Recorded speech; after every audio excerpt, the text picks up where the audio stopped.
Bismillahirrahmanirrahim.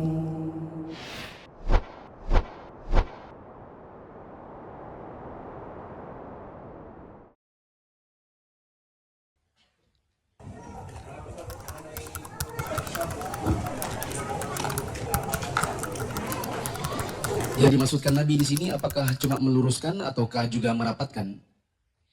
Untuk merapatkan, maka ada riwayat dari Anas bin Malik.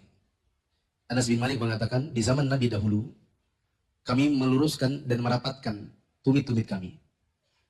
Sehingga yang lebih utama, yang lebih utama adalah tumit ketemu tumit. Minimal kaki ketemu kaki. Tapi jika ada jarak renggang, dan memang itu ada uzur, semoga tidak apa-apa. Pendapat ini mungkin tidak populer. Yang sering kita dengarkan adalah kewajiban untuk merapatkan shaf. Kewajiban untuk merapatkan shaf. Tapi wallahu alam, ini yang saya yakini, dan ini juga yang sering kita diskusikan dengan sebagian ustadz-ustadz, bahwa rapatnya shaf itu utama. Bila ada renggang sedikit, misalnya karena uzur, misalnya, saya pernah berdiri di sebelahnya Syekh Shalih bin Fauzan. Saya perhatikan beliau kakinya tidak begitu rapat dan seperti tidak ingin rapat. Bahkan imam masjidnya beliau suruh saya untuk minggir sedikit. Maksudnya dengan kode tangannya agak misi sedikit. Ya. Kemudian saya mulai tanya-tanya kepada sebagian murid-muridnya. Ternyata Syekh itu kalau duduk tahiyat tidak bisa dengan space kecil. Karena sudah tua. Dan kakinya butuh lurus agak lebar. Tidak bisa ditekuk sebagaimana kita duduk iftirash atau tawarruk. Karena faktor kaki, postur tubuh. Sehingga beliau membutuhkan space sedikit. Jadi kakinya kalau lagi tahiyat itu bisa diselonjorkan. Maka semoga ini tidak mengapa. Ya.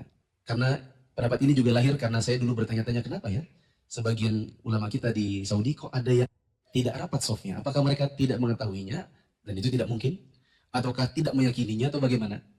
Belakangan saya baru dapatkan jawaban dari sebagian murid-murid yang senior bahwa keyakinan sebagian ulama kita rapat itu utama. Renggang sedikit karena uzur itu boleh. Gitu ya. Masih ada 2 menit. Ada pertanyaan?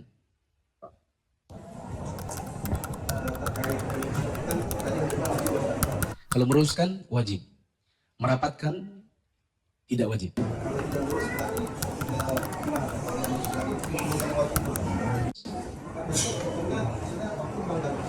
Ya, kalau tidak lurus berarti orangnya berdosa. Sebagaimana kata Syekh Utsaimin tadi. Kecuali bila dia tahu atau tidak sadar. Kadang-kadang kita tidak meluruskan shaf bukan karena tidak mau, tapi tidak sadar, tidak lihat garisnya. Kita cuma perhatikan jari jemari. Padahal harusnya diperhatikan apa? Tumit. Maka kalau seandainya tidak tahu, tidak sadar, tidak apa-apa. Tapi disuruh, ayo Pak, maju Pak. Tapi orang yang tidak mau, tidak usah. Pak, maaf ini harusnya diluruskan. Tidak. Ya. Sebagaimana saya pernah ketemu di Palu dulu. Waktu saya ngisi di Palu, di sholat subuh, ada ikhwan yang suruh muadzinnya. Padahal kita tahu itu muadzin setempat, orangnya sudah tua, sama ikhwan itu diginin. Maju Pak, maju. Ya. Dikit lagi Pak, kanan-kanan. Nah itu maju dikit lagi Pak. Ya, kiri-kiri sedikit. Ya, kiri. Saya dalam hati sudah, waduh ini bisa marah ini orangnya. Dan betul-betul dia marah. Waktu dia baca kunut, kan imamnya baca, Allahumma dina fiman hadait. Amin. Amin. Dalam hati saya, memang marah sudah ini. Dan betul, imam baru salam 1, dia sudah mundur. Karena mungkin dia sudah gerundel. Imam baru salam pertama ke kanan, dia sudah mundur. Begitu imam salam kedua, dia panggil yang tadi, suruh dia maju-maju dan minggir dikit-dikit kanan kiri sedikit. Sini kamu.